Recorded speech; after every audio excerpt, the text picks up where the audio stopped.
Some stories are never finished. They're just filed away.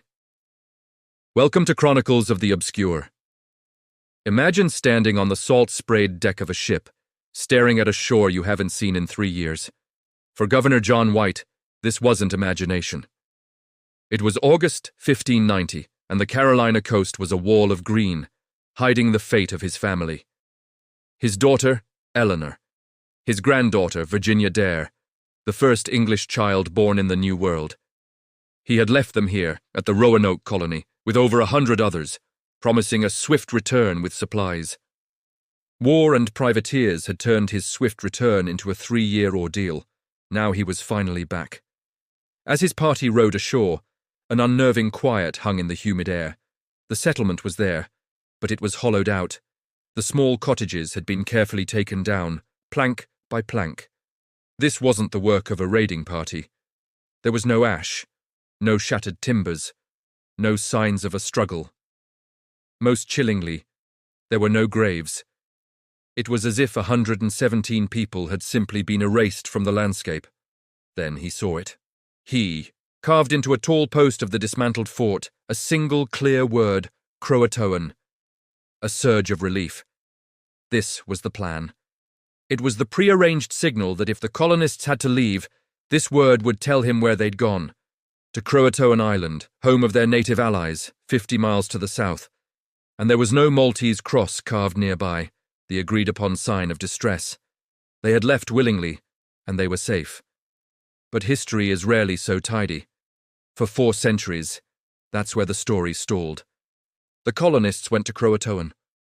But on that same day in 1590, on a nearby tree, something else was carved. Something fainter, smaller, a detail lost to time, weather, and wishful thinking. A clue that would remain invisible for 422 years. Then, in 2012, technology aimed its unblinking eye at the past. Using powerful imaging techniques, researchers peeled back the layers of bark and time to find a second, ghost-like message. The letters CRO, and beside them, an arrow. An arrow that didn't point south towards Croatoan Island. It pointed west, into the dense, unexplored wilderness of the mainland. This isn't just another clue, it's a direct contradiction that shatters the simple answer and rewrites the oldest mystery in American history. Let's open the evidence locker and catalogue what we truly know. First, the original carving, Croatoan. It was found on a prominent palisade post, clearly intended to be seen. Its message seemed straightforward, a beacon for White's return. The absence of the distress cross has always been the key. It suggested an orderly, voluntary relocation. Now enter the second carving, the 2012 discovery. This wasn't found with a magnifying glass. Researchers from the First Colony Foundation used multispectral imaging, a technique that bombards an object with different wavelengths of light, revealing details invisible to the naked eye. On a 16th century map drawn by John White himself, they noticed 2 patches. Under one patch, they found a drawing of a previously unknown fort. Under the other, using the same technology, they found evidence on the tree carving. The grooves of the carving had long since been swallowed by the tree's growth, but the carbon residue from the blade that made them was still there. And it definitively showed CRO, with an arrow pointing inland. The location is also critical. The tree stood near the settlement's perimeter, a spot visible from the water where White's party would have approached, but not necessarily from the central fort where the main carving was. 2 messages, in 2 different spots, with 2 different directions. This west-pointing arrow aligns with other scattered historical breadcrumbs. In the 1580s, the English had already made contact with inland tribes like the powerful Chowanoke.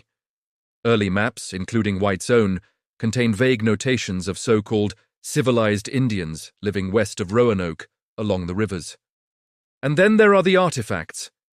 For decades, archaeologists have found European items on Hatteras Island, the modern name for Croatoan, lending weight to the original theory, and signet ring, pottery shards. But they've also found similar 16th century English objects along inland riverbanks, precisely where the arrow points. This isn't a simple case anymore. It's a crime scene with contradictory evidence. So, Let's fire up the theory board. Theory 1, the split migration. This is perhaps the most logical explanation. The colony was a diverse group: soldiers, farmers, families. They might have decided to hedge their bets. A large contingent, perhaps the families and those with ties to the Croatoan people, headed south as planned. They left the main Croatoan carving for white. Meanwhile, a smaller, more adventurous group, maybe the farmers seeking better agricultural land or soldiers looking for a more defensible position, followed the arrow west into the mainland.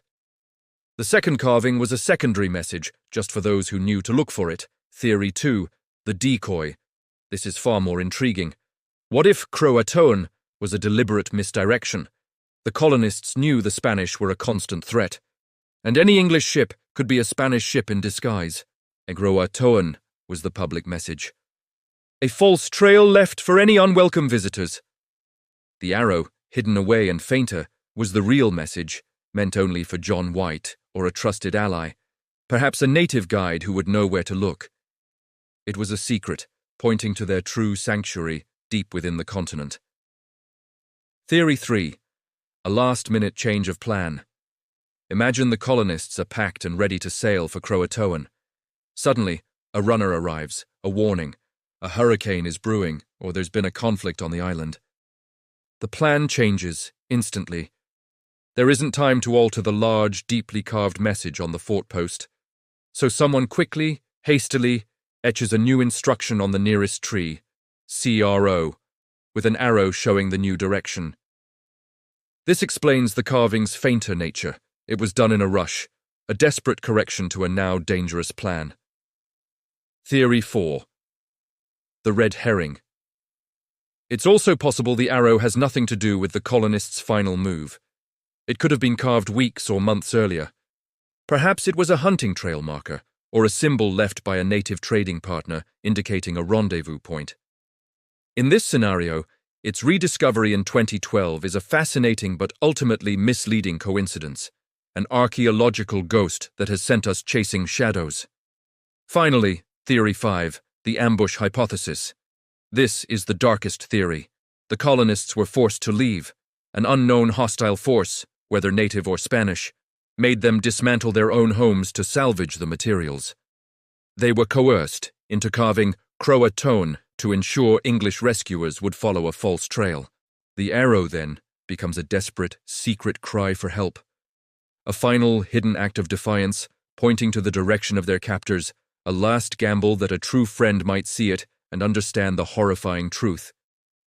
In the years since 2012, the arrow has acted as a new treasure map for archaeologists. Excavations have intensified along the Chowanoke River and near a place called Salmon Creek, inland areas where 16th-century European artifacts have consistently surfaced. This has led to what's been dubbed Site X, using ground-penetrating radar and LiDAR, which can map the ground beneath the forest canopy.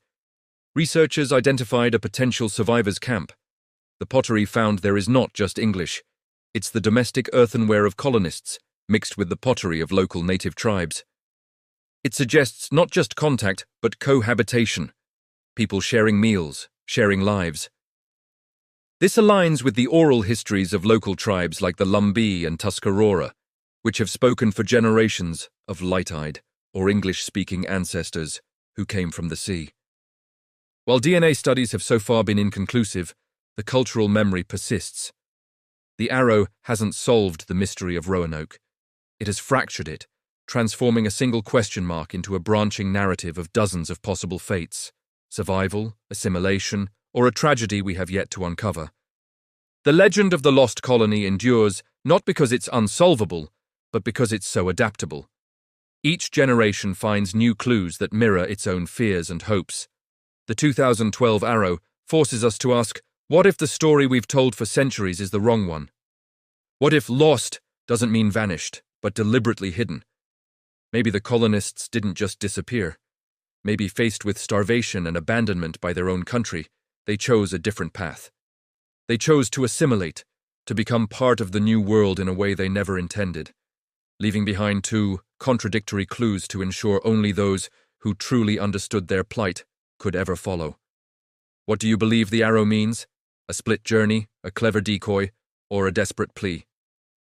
Share your theory below. And for more stories that lie buried in the footnotes of history, subscribe to Chronicles of the Obscure.